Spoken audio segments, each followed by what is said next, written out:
한 해를 마무리하는 송년 주일입니다.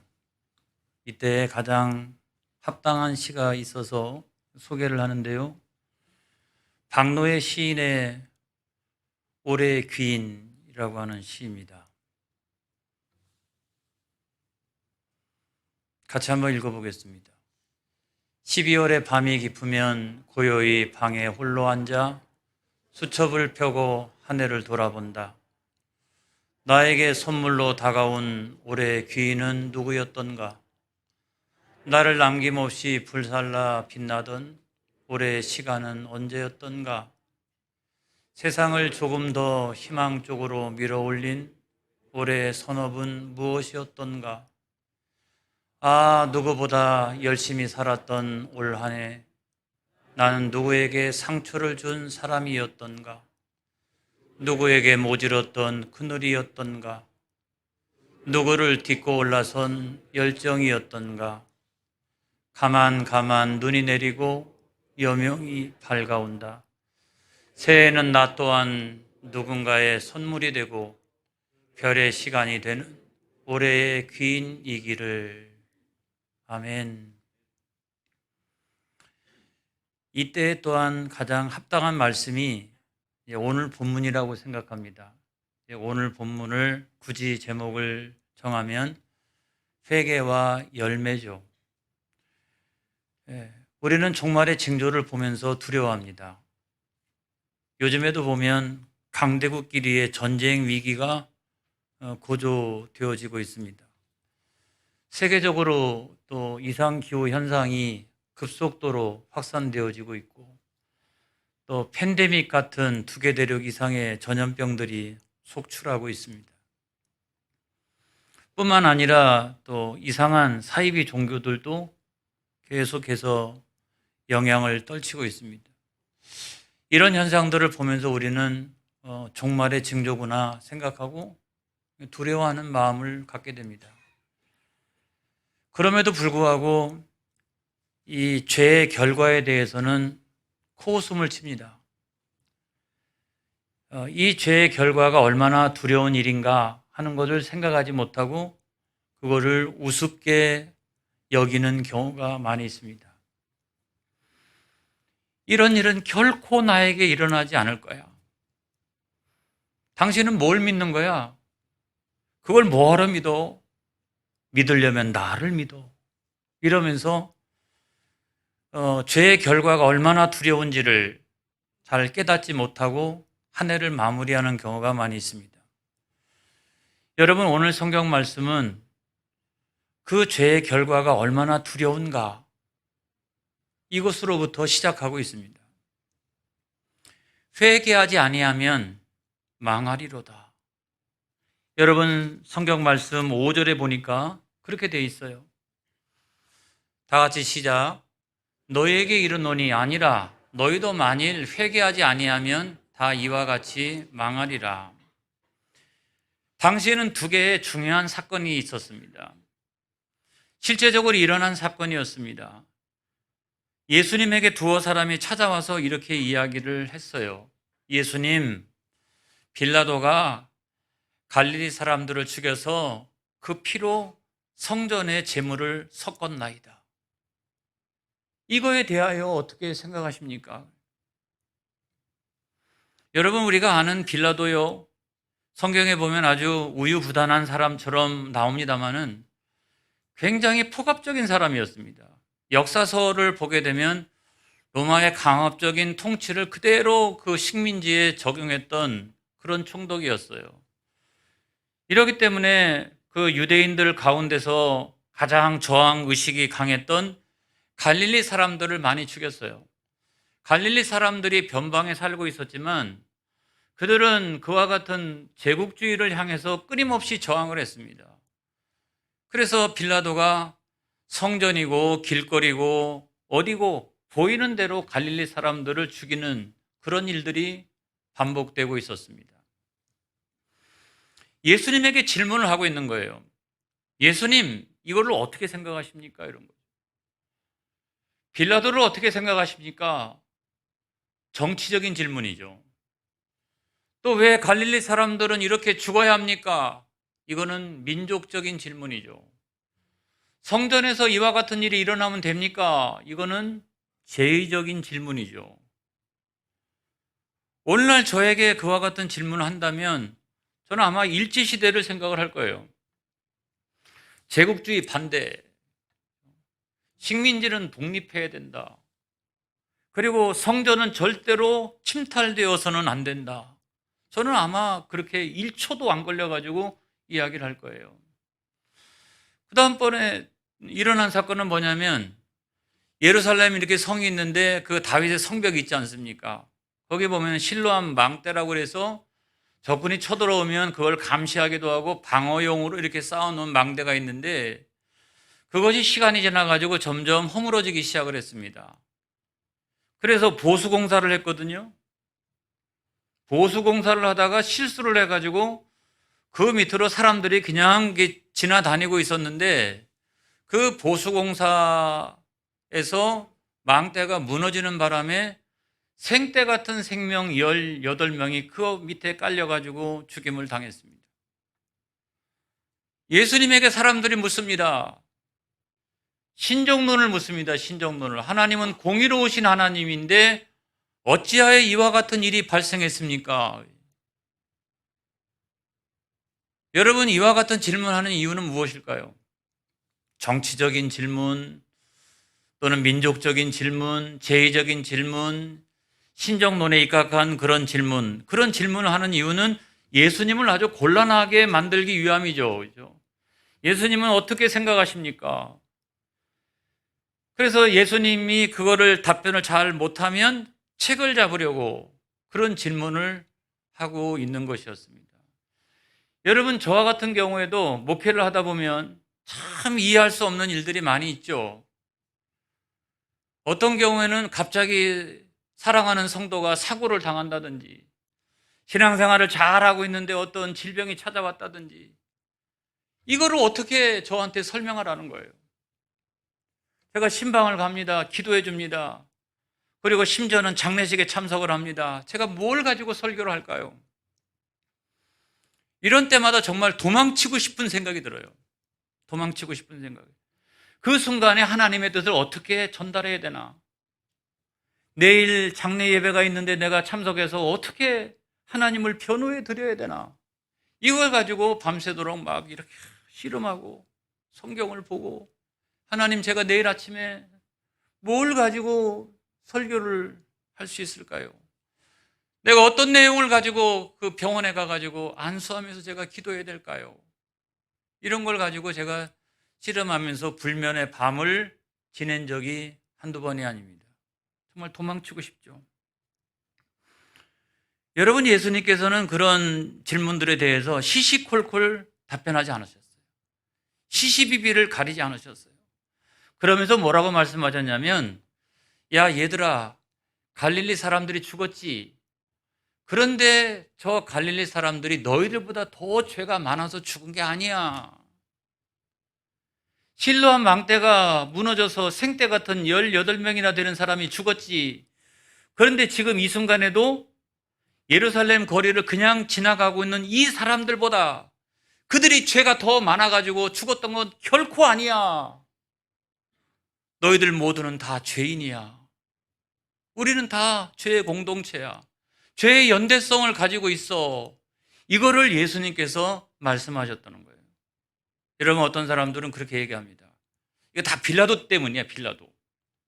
빌라도가 잘못해가지고 다 이런 문제가 생긴 거야. 물론 그것도 일측면 맞습니다만은 자기 죄성을 들여다보지 못하고 있는 거죠. 그리고 이것은 우연찮게 일어난 일이야.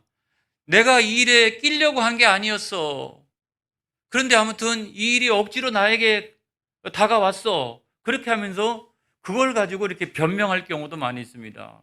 그러면서 나는 죄인이 아니야. 나는 죄인이 아니야. 빌라도 때문에 생긴 문제고 이거는 우연히 생긴 문제야 라고 하면서 내 죄성을 가리고 다 다른 사람 때문이야. 다른 일 때문이야 라고 우리가 이야기할 때가 많이 있죠. 그렇지 않다는 겁니다. 예수님은 그렇지 않다는 거예요. 너희가 다 죄인이라는 거예요. 우리가 다 죄인이라는 거예요. 그걸 깨닫지 못하면, 그래서 회개하지 아니하면 망하리로다. 우리가 본질적으로는 다 죄인이라는 사실을 예수님께서는 명확하게 짚어주시고 있었던 거예요. 여러분, 지난 1년을 우리가 가만히 생각해 보면 우리가 알지 못하고 지었던 죄도 있죠. 그런 거 어떻게 해요? 할 수 없지. 성령이 내 마음속에 오셔서 감화감동을 주시고 그거를 깨닫게 하기 전에는 잘 모르는 죄도 있어요. 그렇지만 내가 선명하고 분명하게 지었던 죄가 있다면 올 한 해가 지나가기 전에 털고 가시기를 축복합니다. 왜냐하면 회개하지 아니하면 망하리로다. 근데 이 죄짐을 짊어지고 새해를 맞이할래요? 그러면 안 되잖아요. 그렇기 때문에 우리는 이 성경 말씀을 매우 두려운 말씀으로 우리가 이해를 해야 된다는 거예요. 그런 의미에서 여러분, 우리 한 1분 동안 피아노 반주를 준비해 주시고 한번 기도해 봅시다. 지난 1년 동안 내 양심에 비추어서 내가 정말로 이것은 선명하고 분명하게 지은 죄다라고 생각한다면 소리를 크게 내게 되면 옆 사람이 듣잖아요. 그러면 안 되잖아요. 그러니까 조용히 읊조리면서 우리 한 1분 동안 하나님 아버지, 내가 잘못했습니다. 주여 용서하여 주시옵소서. 나를 구원하여 주옵소서. 나를 불쌍히 여겨 주옵소서. 우리 주여 한번 하시고 함께 1분 동안만 기도하겠습니다. 주여, 아버지, 하나님 아버지, 지난 1년을 우리가 회고해 보건대 내가 알고 지은 죄도 있지만 내가 모르고 지은 죄도 있습니다. 어떤 경우는 내가 분명히 그것이 악이요 죄라고 하는 사실을 알면서도 너무나 선명하게 저질렀던 죄악들도 있었습니다. 하나님 아버지, 올 한 해 내년으로 내가 이 죄짐을 끌고 가지 않도록 인도하여 주옵소서. 회개하지 아니하면 망하리로다. 주님 말씀하셨는데 내가 회개하지 아니한 이 죄의 짐을 다 짊어지고 내년으로 가지 않도록 인도하여 주시기를 원합니다. 오늘도 성령 하나님 우리 마음속에 감화감동을 허락하여 주시옵소서. 아버지, 죄가 기억나게 하여 주옵소서. 너무나 분명한 죄를 저질렀음에도 불구하고 회개하지 않는데 이 완악한 심령을 주여 용서하여 주시기 원합니다. 내 마음이 녹아지게 하여 주시옵소서. 눈물이 나게 하여 주시옵소서. 회개가 터지게 하여 주시옵소서. 그래서 아버지, 내가 지었던 이 죄 하나님 다 용서하여 주시고 주님의 십자가의 보혈로 용서하여 주셔서 우리가 새해를 맞이할 수 있도록 주님 역사하여 주시옵소서. 그래서 우리 교회 모든 성도들은 새해를 맞이할 때 한 영혼도 멸망당하지 않도록 인도하여 주시고 복의 근원으로 살아나갈 수 있도록 은총 베풀어 주시기를 주여 원합니다.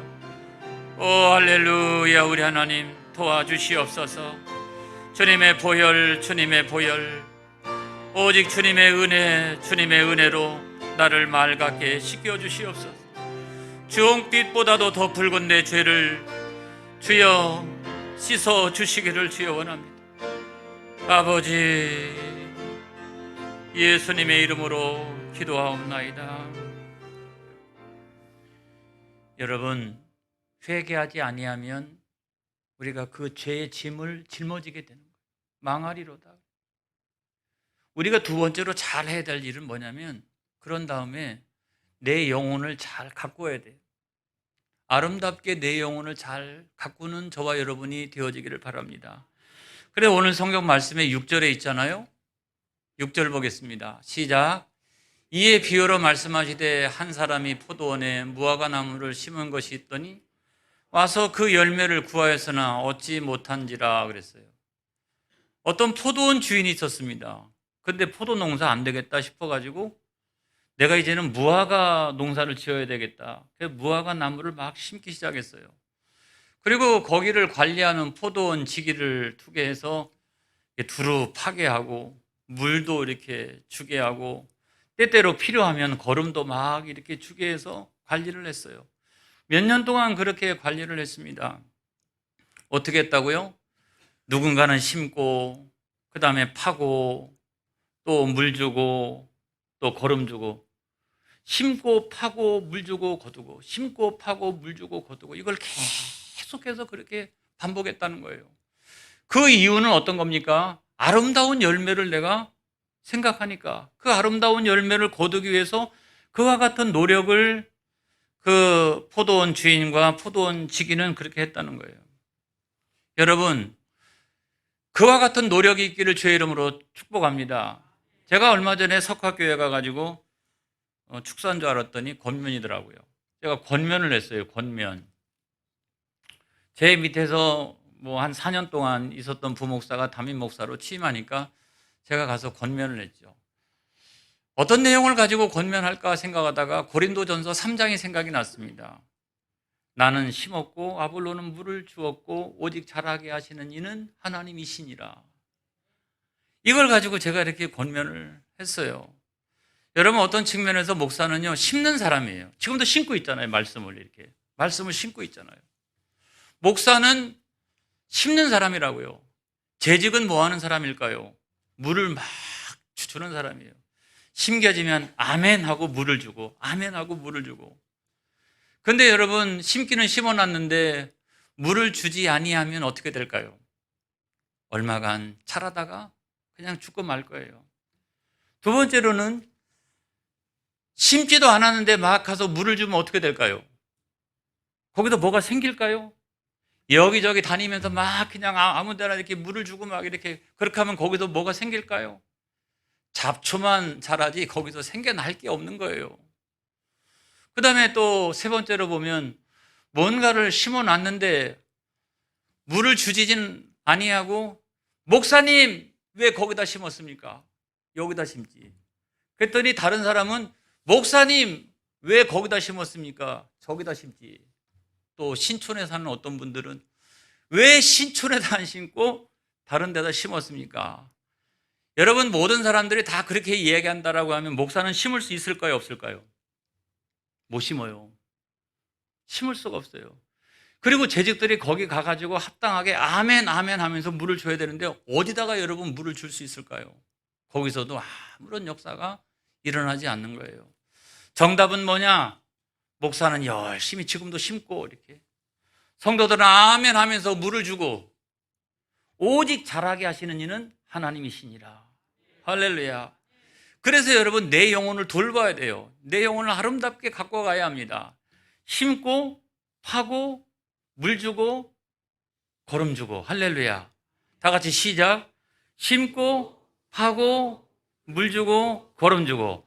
여기다가 거름을 준다라고 하는 말은 가끔 부흥에도 필요하다는 거예요.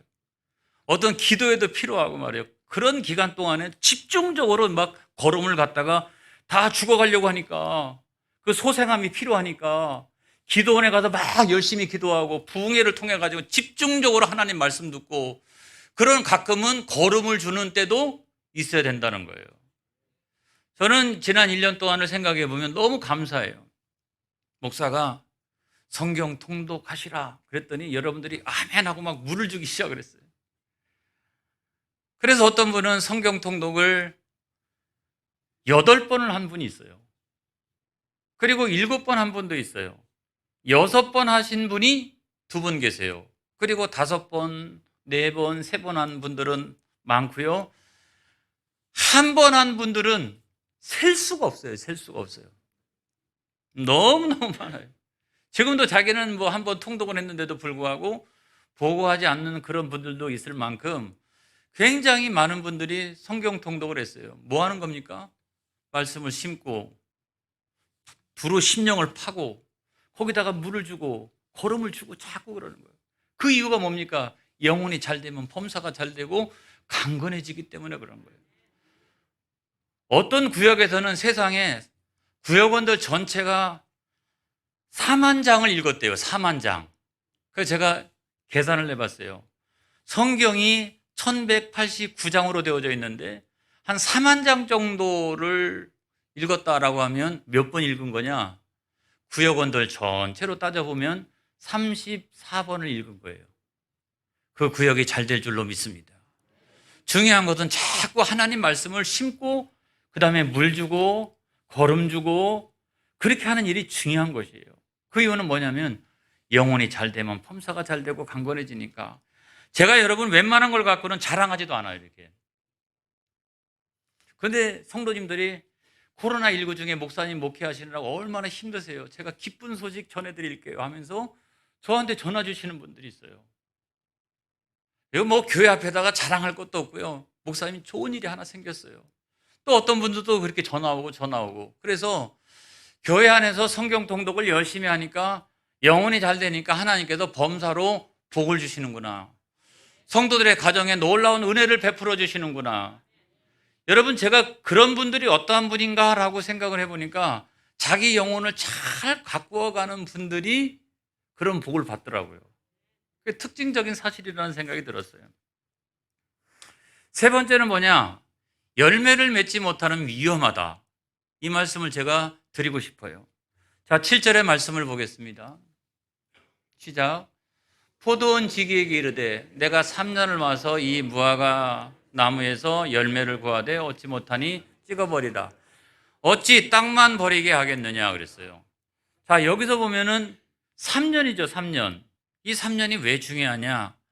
뭔가를 심어 놓으면 나중에 그것이 열매를 맺을 때까지 한 3년 걸린다는 거죠. 근데 모든 나무가 똑같은 건 아니에요. 그래서 목사님, 어떤 나무는 7년 걸리고 어떤 나무는 10년 걸리는데 왜 여기 3년이라고 그럽니까? 틀리지 않았습니까? 천만의 말씀, 보통 일반적인 모든 나무가 심어 놓으면 한 3년쯤 되면 열매를 맺기 시작한다라고 하는 말씀인 거예요. 이런 걸 가지고 시비를 거는 분은 나쁜 분이에요. 아니, 성경이 3년이라고 그러는데 그걸 갖고 시비를 걸어요. 근데 여러분, 이 3년이라고 하는 것은 7도 완전 숫자이지만 3도 완전 숫자예요. 그러니까 하나 뭔가를 심어 놓으면 그것이 열매를 맺기에 충분한 시간을 3년이라고 이야기하는 거예요. 근데 여러분, 고대 근동의 그 유대 지방의 여러 문화라든가 이런 것들을 잘 알고 있는 어떤 주석가가 그 주석에 대해서 조금 더 보탠 말이 있어요. 근데 제가 참 이렇게 도움이 많이 됐어요. 뭐냐면 3년이 경과해가지고 열매를 맺혔다라고 해서 곧바로 따먹으면 안 된다는 거예요. 레위기 19장에 보면 할례 기간이 있어요. 할례 기간. 할례 기간이 있어서 3년이 경과해서 열매가 맺혀지면 따먹는 게 아니라 또다시 3년을 기다려야 돼요. 그리고 그 이듬해가 되어서 7년째 되는 해에 그거를 하나님 앞에 드리고 사람들이 먹을 수가 있어요. 그래서 우리가 오늘 성경 말씀을 잘 이해를 해야 된다는 거예요. 여기서 이야기하는 단순한 3년은 3년이 아니라 그거는 7년이거나 또는 한 번 더 3년이 지나간 10년일 가능성이 크다는 거예요. 이거는 어떤 얘기냐? 3년이면 한 열매를 맺을 수 있는 충분한 시간인데 7년에서 10년이라고 하는 말은 충분해도 너무 충분한 시간이라는 거예요. 아주 지나치게 충분한 시간이라는 거예요. 그런데 그런 정도의 시간이 지났어요. 심고 파고 물 주고 거름 주고 심고 파고 물 주고 거름 주고 매년 그렇게 지났어요. 그런데 이 무화과 나무가 7년이 지나고 10년이 지나고 13년이 지나고 15년이 지나고 그런 다음에 아무런 열매를 맺지 못한다라고 하면 근본적인 문제가 있는 거예요. 이거는 심고 파고 물 주고 또는 거름을 주고 한다고 해서 여기서 열매가 맺혀지는 것이 아니라고 하는 말이에요. 충분히 다 그 시간 동안 검토가 되었기 때문에 이 나무가 본질적인 문제를 가지고 있다는 사실이 드러나는 거예요. 그렇게 되면 찍어버리라. 그리고 다른 무화과 나무를 갖다 심든지 포도나무를 갖다 심든지 그렇게 하라. 그래서 여러분, 다시 한번 포도원 지기가 내가 나한테 1년을 더 허락해 주옵소서. 그러면 내가 두루 파고서 거기다가 거름을 주고 하겠습니다라고 하는 말은 어떤 거냐면 또 다른 3년을 말하는 게 아니라 이제는 더 이상 시간이 없다는 말이에요. 더 이상 시간이 없다는 말이에요. 그래서 여러분, 우리가 잘 생각해야 합니다. 뭐냐면 회개에 합당한 열매를 맺어야 합니다. 신앙생활을 했는데 10년, 20년, 30년, 40년이 지났는데도 불구하고 구원받은 하나님의 백성으로서의 모습이 갖춰지지 않는다라고 하면 우리는 어쩌면 근본적인 질문을 스스로에게 해봐야 된다는 거예요. 내가 인격적으로 주님을 만난 적이 있는지, 내가 하나님과 온전한 관계를 지금 이루고 있는 건지, 나는 하나님의 자녀 맞는 것인지, 왜 내게서는 하나님의 자녀다운, 구원받은 하나님의 자녀다운 그 합당한 모습이 내게서는 열매 맺지 못할까? 라고 하는 본질적인 질문을 해야 된다는 거예요. 그래서 우리는 새해가 될 때 하나님 앞에 기도해야 합니다. 하나님 아버지, 새해에는 내가 지난 연도까지는 어떻게 신앙생활 했는지 저도 부끄럽습니다. 그렇지만 새해에는 내가 회개에 합당한 열매를 맺게 하여 주시옵소서.